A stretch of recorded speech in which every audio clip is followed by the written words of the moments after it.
الرجیم بسم اللہ الرحمن الرحیم جیڑیاں گڈیاں آپے اڈیاں جیڑیاں گڈیاں آپے اڈیاں کدی نہ چڑھن اچائیاں اوہی گڈیاں اچیاں اڈیاں جیڑیاں سائیاں آپ اڈائیاں۔ سامعین محترم، میری ضلعی قیادت جماعت اسلامی ضلع حافظ آباد پنڈی بھٹیا کے میرے دوستوں جو یہاں پر اس ریلی میں شریک ہوئے، جماعت اسلامی کے دست و بازو بنے، آج اس 14 اگست کے موقع پر میں آپ سے یہ کہنا چاہتا ہوں، اور تم طاقت ہو، تم پاکستان کا مستقبل ہو، تم ہی وہ لوگ ہو جو اس پاکستان کو ظلم اور جبر سے بچا سکتے ہو، تم ہی وہ لوگ ہو جو اس پاکستان کو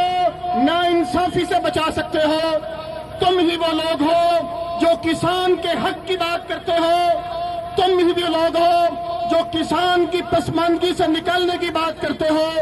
تم ہی وہ لوگ ہو جو مزدوروں کی آواز بنتے ہو کہ کسی بھی مزدور کا استحصال نہیں ہوگا، تم ہی وہ لوگ ہو جو کرپشن کے خاتمے کی بات کرتے ہو کہ محکمانہ کرپشن نہیں ہونی چاہیے،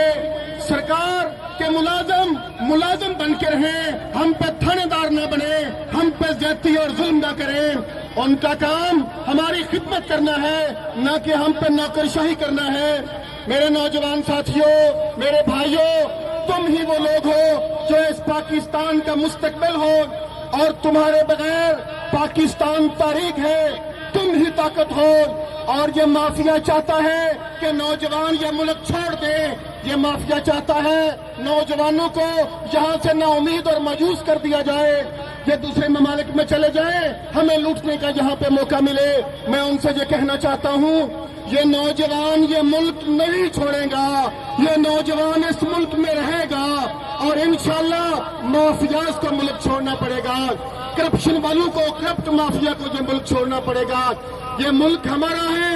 اس نوجوان کا ہے، اور میں یہ کہنا چاہتا ہوں، نہ صبح آخری ہے نہ شام آخری ہے،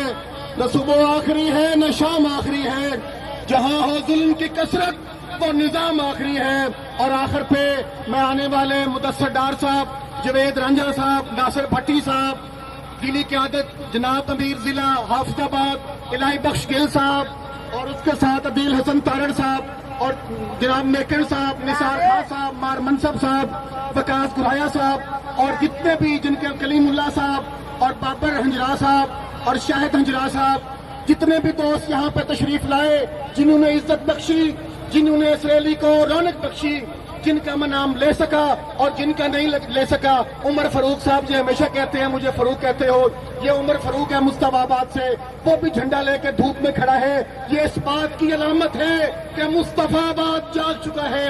علی احمد کا بیٹا یہاں پہ میدان میں آ چکا ہے، اور انشاءاللہ اب مستقبل تیرا ہوگا، اب مستقبل تمہارا ہوگا۔ اس کے لیے ضروری ہے کہ ہمیں رائے عامہ ہموار کرنی پڑے گی، ہمیں لوگوں کو ساتھ ملانا پڑے گا، اور انشاءاللہ ہم اس میں کامیاب ہوں گے۔ بہت شکریہ۔ جناب صدر الخدمت فاؤنڈیشن ضلع حافظ آباد اظہر قیوم کی